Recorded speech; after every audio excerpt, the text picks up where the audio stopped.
తాకట్లో ఉన్న మీ బంగారాన్ని విడిపించి ఆ రోజు ఆన్లైన్ రేటుకి కొంటాం. Sharma gold company. ప్రతి ఒక్కరూ దేశం కోసం పనిచేసే సమయం వచ్చింది. శత్రు దేశాన్ని చీల్చి చెండాడే సమయం ఆసన్నమైంది. భారత్ పై దాడులు చేస్తూ సరిహద్దు రాష్ట్రాల అమాయకపు ప్రజల ప్రాణాలు తీసుకున్న పాకిస్తాన్ పని పట్టేందుకు భారత్ సిద్ధమవుతున్న వేళ బోర్డర్లో పనిచేస్తున్న భారత సైన్యానికి ప్రతి పౌరుడు అండగా నిలిచే క్షణాలు దగ్గర పడుతున్నాయి. భారీ స్థాయిలో వార్కు భారత దళాలు వార్కు రెడీ అవుతున్నాయి. పాకిస్తాన్ తో తీవ్ర ఉద్రిక్తత పరిస్థితుల నేపథ్యంలో త్రివిధ దళాలకు ప్రధాని మోదీ పూర్తి స్వేచ్ఛను, మరిన్ని అధికారాలను కల్పించారు. అవసరమైతే ఆర్మీని మరింత దృఢంగా తయారు చేసేందుకు భారత ఆర్మీ చీఫ్ కు మరిన్ని అధికారాలు అప్పగిస్తూ ఉత్తర్వుల్ని జారీ చేసింది. అవసరమైతే టెరిటోరియల్ ఆర్మీని రంగంలోకి దించాలని స్పష్టం చేసింది. ఇందులోని అధికారులను నమోదు చేసుకున్న సిబ్బందిని పిలిచేందుకు అధికారం కల్పించింది. రెగ్యులర్ ఆర్మీతో కలిసి పనిచేసేందుకు సిద్ధంగా ఉండాలని కేంద్రం సూచించింది.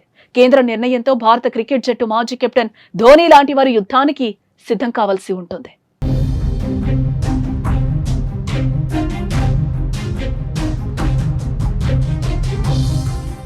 భారత టెరిటోరియల్ ఆర్మీలో గౌరవ లెఫ్టినెంట్ కల్నల్ హోదాలో ధోనీ ఉన్నారు. భారత క్రికెట్ కు ఆయన చేసిన కృషికి గాను 2011 నవంబర్లో ఈ గౌరవాన్ని ఆయనకు ప్రదానం చేశారు. ఇప్పటికే ఆయన సైనిక సిబ్బందికి మద్దతిచ్చే వివిధ కార్యక్రమాల్లో పాల్గొన్నారు. అతను భారత సైన్యం యొక్క పారాచూట్ రెజిమెంట్ లో శిక్షణ కూడా పొందారు. సైన్యంతో సంబంధాలను కలిగి ఉన్నారు. ప్రస్తుత పరిస్థితుల్లో ఆయన కూడా యుద్ధ భూమిలో అడుగు పెట్టాల్సి ఉంటుంది. ఒక్క ధోనియే కాదు, ఈ జాబితాలో పలువురు సెలబ్రిటీలు కూడా ఉన్నారు. కాంగ్రెస్ నేత సచిన్ పైలట్, భారత మాజీ క్రికెట్ దిగ్గజం కపిల్ దేవ్, బీజేపీ నేత అనురాగ్ ఠాకూర్, అథ్లెట్ అభినవ్ బింద్రా సహా పలువురు సెలబ్రిటీలు టెరిటోరియల్ ఆర్మీలో లెఫ్టినెంట్ కల్నల్ స్థాయిలో ఉన్నారు.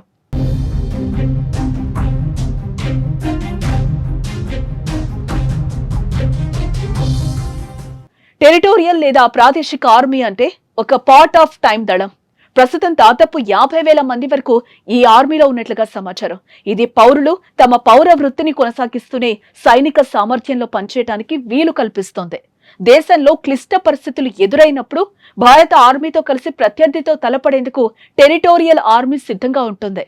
ఇందులోని సిబ్బంది, అధికారులకు రెగ్యులర్ ఆర్మీ తరహాలోనే శిక్షణ కలిగుంటారు. అవసరమైన సందర్భాల్లో కథన ప్రకృతి వైపరీత్యాల్లో రంగంలోకి దిగుతారు. ఇప్పటి వరకు పలు సందర్భాల్లో టెరిటోరియల్ ఆర్మీ సిబ్బంది యుద్ధాల్లో పాల్గొంది. 1962, 65, 1971 యుద్ధాల్లో భారత సైన్యంతో కలిసి పనిచేశారు.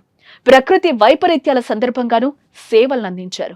ఇటీవల కేరళ వరదల్లో స్టార్ నటుడు మోహన్ లాల్ యూనిఫామ్ వేసి సేవలందించారు. వీరంతా ఇప్పుడు మాతృభూమికి సేవ చేసే టైం వచ్చింది. టెరిటోరియల్ ఆర్మీకి ఆదేశాలు అందగానే వీరు యుద్ధానికి సిద్ధం కావాలి. సైన్యానికి తోచిన సాయం అందించాలి.